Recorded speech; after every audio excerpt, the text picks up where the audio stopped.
Now we're honored to introduce our keynote speaker, Margaret Kimberley.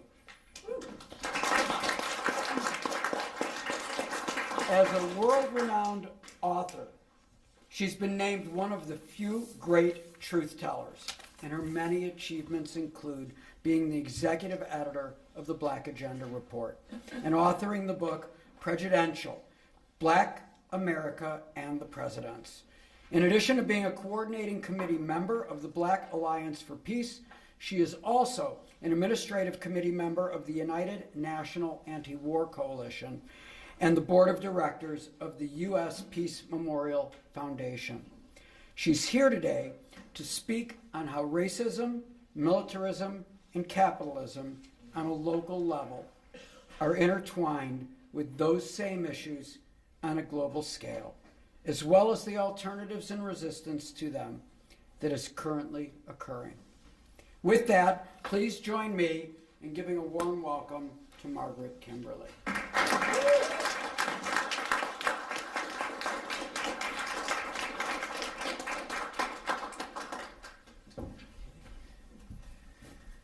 Good morning, everyone. Good morning. Morning. Wake up. I know, it's a Saturday. Generally, we're not roused at this hour on a weekend. But before I start, I'll start the way I always start before I speak and say, power to the people. Power to the people. Power to the people. Power to the people. And stop Cop City. Stop Cop City. Stop Cop City. Stop Cop City. All right. All right. Greetings and thank you all so much for being here today. I'm very grateful to Chicago Area Peace Action for being Solidarity Network members of Black Alliance for Peace and for inviting us to be here. Who else is here from Black Alliance for Peace? I know there's a couple folks. All right. There you go. Give it up for BAP. We got Chicago people. Our theme for today is fighting the war machine in Chicago and beyond. It's fitting we're here today because this city is the site of so many struggles.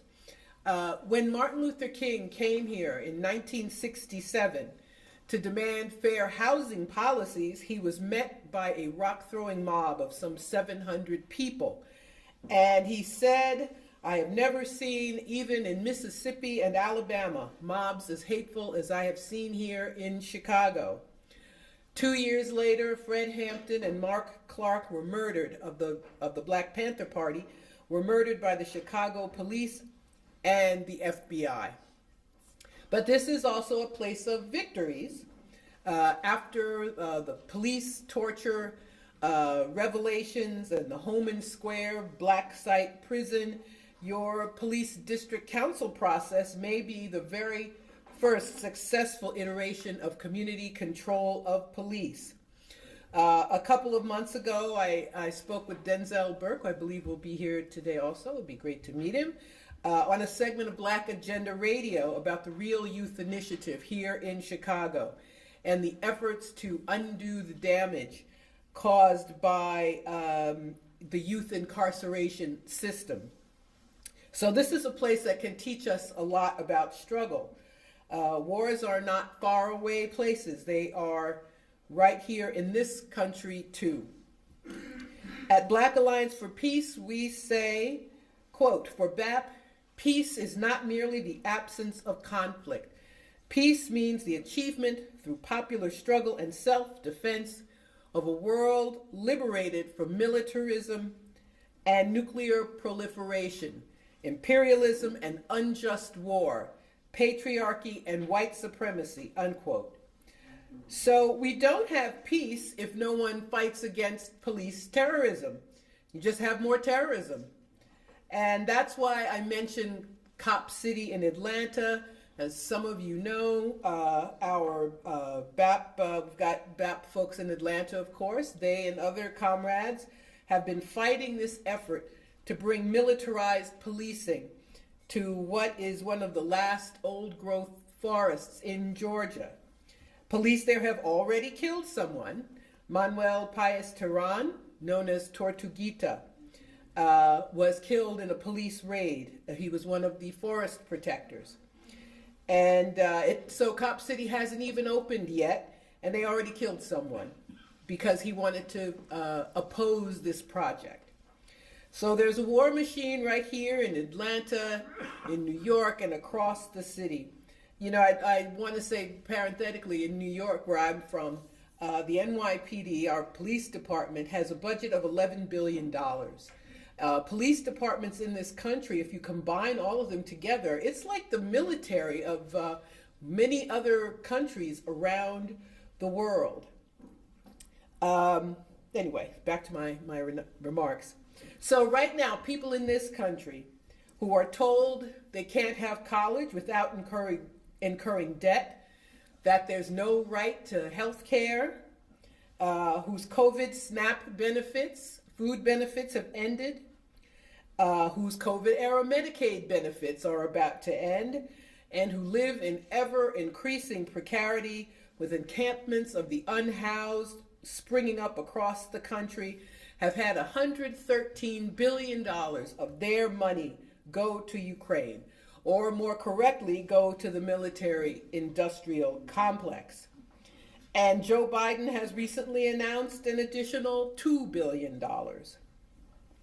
But we're all here because we work for peace, as we defined it. So I'm going to spend a little time talking about a new Black Alliance for Peace initiative. On April 4th, which is BAP's 6th birthday, that date was chosen because on April 4th, 1967, Martin Luther King publicly condemned the war in Vietnam, excuse me, and he was assassinated a year to the day later. So this April 4th, 2023, the Black Alliance for Peace will launch its Zone of Peace initiative. And I'll read from our declaration, quote, "In Havana, Cuba, on January 29th, 2014, the heads of state and governments of the Community of Latin American and Caribbean Nations, CELAC, that's C-E-L-A-C, declared Latin America and the Caribbean should be seen and respected as a zone of peace. But this declaration from government representatives has not translated into a people-centered movement across the region.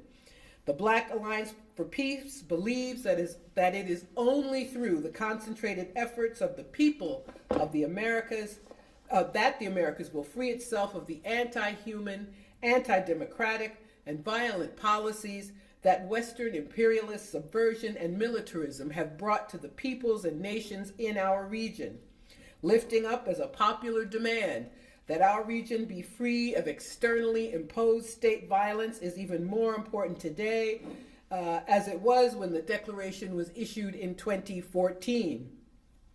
From the assault on democracy in Haiti to the subversion and illegal sanctions directed at Cuba, Venezuela, and Nicaragua, the nations in Latin America and the Caribbean continue to find themselves in an existential battle against geostrategic interests of the hegemon to the north, the United States of America, unquote. There's something else to remember. This year, 2023, is also the 200th anniversary of the Monroe Doctrine, whereby the United States claimed the entire hemisphere as its own, as its sphere of influence, its personal property, if you will. The Caribbean and Mexico and Central America and South America are still said to be our backyard. People say this without a hint of irony, in all seriousness. People who should know better, politicians, journalists so-called. Anyway, Joe Biden actually thought he was saying something complimentary when he said, no, it's not our backyard, it's our front yard. But everyone needs to stop talking as though other nations are property of the U.S. who need to get off our lawn. As I speak, the U.S. and Canada are plotting a new invasion of Haiti, with nations such as Barbados and Jamaica acting as willing accomplices. We have a team, the Haiti and Americas team at BAP, and the name was chosen quite deliberately. Haiti has been the laboratory for theft and domination. And I urge you, let's see, sorry, I lost my place. I urge you all to go to blackallianceforpeace.com and sign up to receive our newsletter. And you can be informed about why we center Haiti so much. Yes, it's a black nation, the first to throw off the yoke of slavery, and it has been punished ever since for the past 200 years. First by France, the former colonizer, which threatened an invasion and re-enslavement if Haiti did not pay a reparation to them in gold. Billions of dollars were paid for over nearly 100 years. The U.S. invaded Haiti during the Woodrow Wilson administration in 1915, stealing money and occupying for nearly 20 years. Since then, Haiti has suffered under puppet governments, subversion of its sovereignty, the kidnapping of President Aristide, and a so-called core group comprised of the U.S., Canada, France, and the UN, who control the country with the help of Haiti's oligarchs, of white and Middle Eastern ancestred people who are billionaires. They're some of the, not just the richest people in Haiti, but they're some of the wealthiest people in the Caribbean. You should, at blackagendareport.com, we have lots of information about that. They control the ports where guns come into the country. So you've heard a lot about Haitian gangs, but you probably haven't heard that these oligarchs arm them in an effort to keep the country destabilized. Biden recently visited Justin Trudeau in Canada, and they continued the next plot to invade Haiti again. And you have to know that this trope of gang activity is a false one. Are there gangs in Haiti? Yes, there are gangs in some of the country they're going to use to invade Haiti. But this talk of gangs is always used as a means of suppressing black people.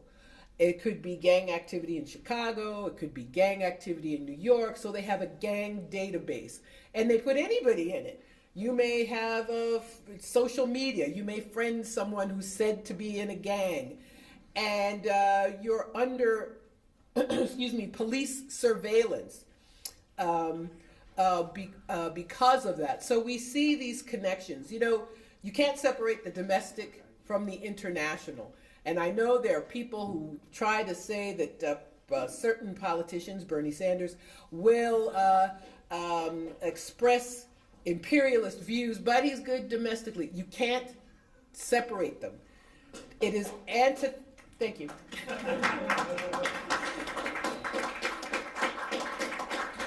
The same country that gives $100 billion to the military-industrial complex to control Ukraine is not going to help its people. It is antithetical to such a system. So you can't separate the two. Anyway, now I'm confused myself because I got diverted a little bit. But anyway, so back to Haiti. So you'll see images of Haitian people demonstrating. And it doesn't matter what Haitians do. It's always said to be a gang. So people can demonstrate against starvation wages and go on strike from the sweatshops imposed by Bill and Hillary Clinton, or to demand that their former president, Jovenel Moise, step down as the Constitution required, or that they have a real government after Moise was assassinated by U.S.-connected forces. The current Prime Minister, Ariel Henry, was chosen by the core group. No one has elected him. So remember these things when you read anything about Haiti. And if we are anti-imperialist, and I hope we are, because there's no peace with empire, we must condemn this next invasion before it even begins. You cannot have peace anywhere in the world without an end to imperialism. Last year, when the war in Ukraine began with what Russia calls its special military operation, we wrote a BAP statement entitled it's a longish name, for African and colonized people to understand Ukraine, decenter Europe, and focus on imperialism.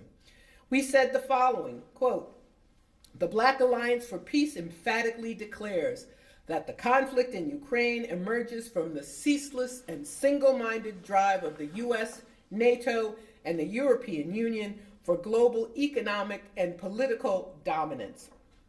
The genesis of the current crisis, as BAP has previously asserted, is in the 2014 U.S.-backed coup of Ukraine's democratically elected government, and in the determination of the U.S., EU, NATO axis of domination to convert Ukraine into a heavily militarized NATO member nation, lurking on the border of the Russian Federation," unquote.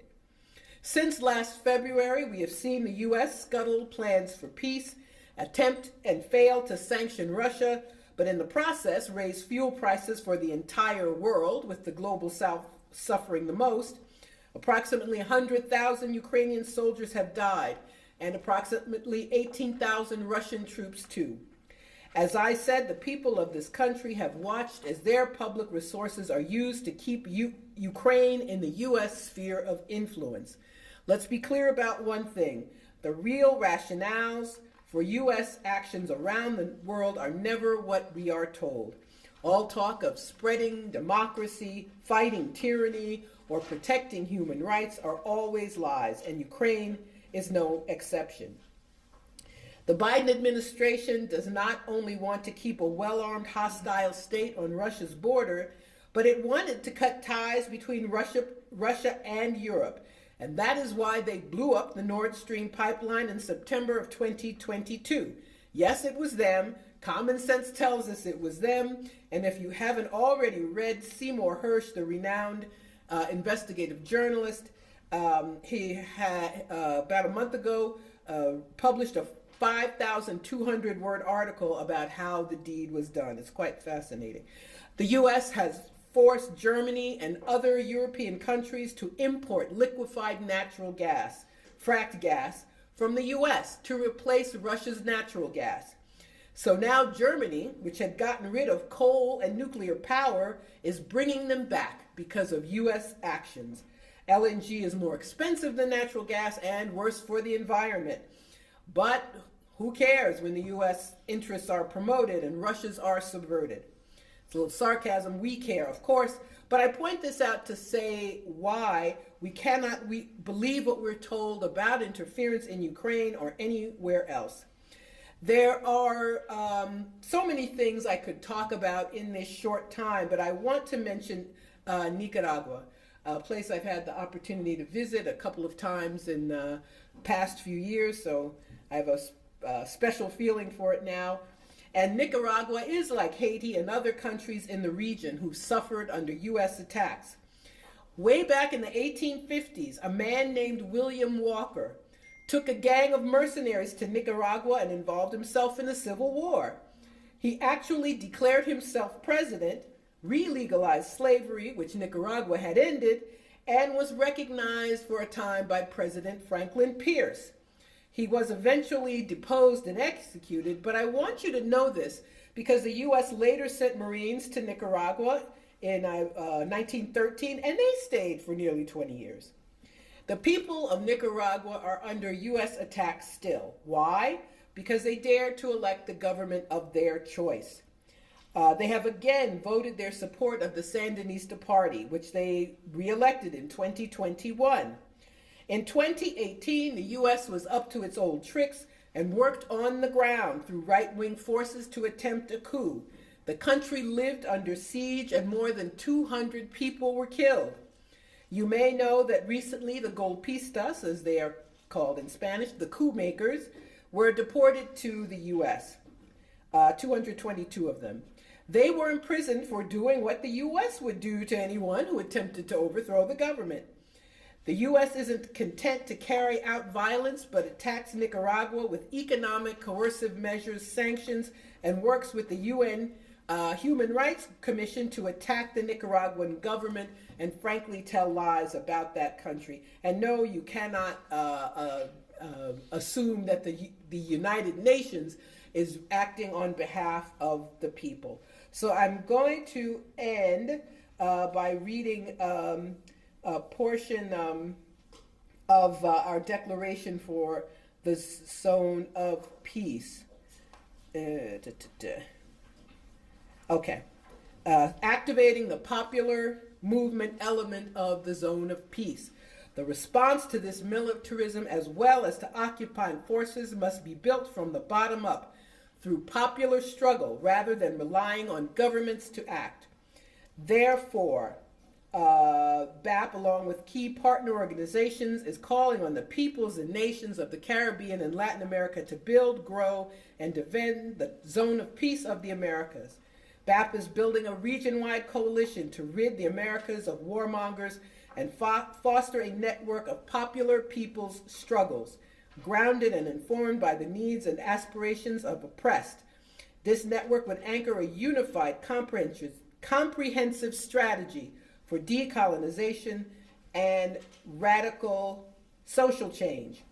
As part of this work, those of us in the settler colonial states of the United States and Canada must cease to see ourselves as being fundamentally different from people in Latin America and the Caribbean. We, the oppressed and colonized living within the heart of empire, see it as our duty to confront the empire from within. We ask all colonized people to join in the struggle. And I will leave it there, but I will remind you on if you go on the Black Alliance for Peace website and sign up for our newsletter and follow us on social media. Twitter is Blacks for Peace, number 4. And we're on Facebook and everywhere else. So that you can follow this campaign as we launch it. You know, it's hard sometimes to say. The other day I was thinking, I never say anything positive about this country, the way it operates as a state.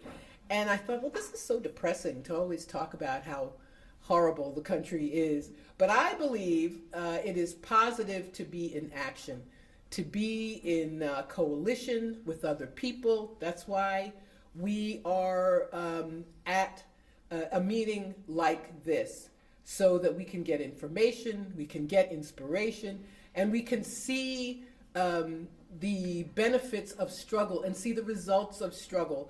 You know, this community policing, these community police council, that was huge. I interviewed Frank Chapman on Black Agenda Radio recently. I said, how long have you been working on this? He said about 50 years. But it's, you know, and now we see those efforts come to fruition. And the same can be true internationally. We are not alone, literally not alone, as we see here today, but there are people all over the world who look to us, who live in the heart of the empire, to act. And we have a special role, and this is something we can take pride in. We have a special role as people who live here to fight against what the U.S. state does, because it is never anything that benefits people. And I would also, I want to say one more thing. You know, Donald Trump was indicted a couple days ago, or as he said, indicated on his social media post. But anyway, that's Trump. He's got to be Trump. One of the things that makes me really angry when I see a former president being arrested because he, you know, wanted to hush up a porn star and, you know, had his lawyer do something not legal in bookkeeping. Basically, the crime is of bookkeeping, essentially, that falsifying business records. But at any rate, and I think about George W. Bush invaded Iraq, killed between, depending on whom you listen to, between 250,000 and 1 million people. Barack Obama destroyed the nation of Libya. Hillary Clinton, his little hench lady who helped him do it. They will never be called to account for those crimes. Never. They won't get a slap on the wrist, a parking ticket, nothing. And Donald Trump, who I'm not a fan of, is facing probably not jail time, but is facing this ignominy, and not for the crimes he committed. You know, Venezuela, the Trump era sanctions killed at least 40,000 people. So if he's in court, that's what he should be in court for. So I ask you to remember all of these things. I've gone over my time a little bit, and say thank you all, and power to the people. Power to the people. Thank you.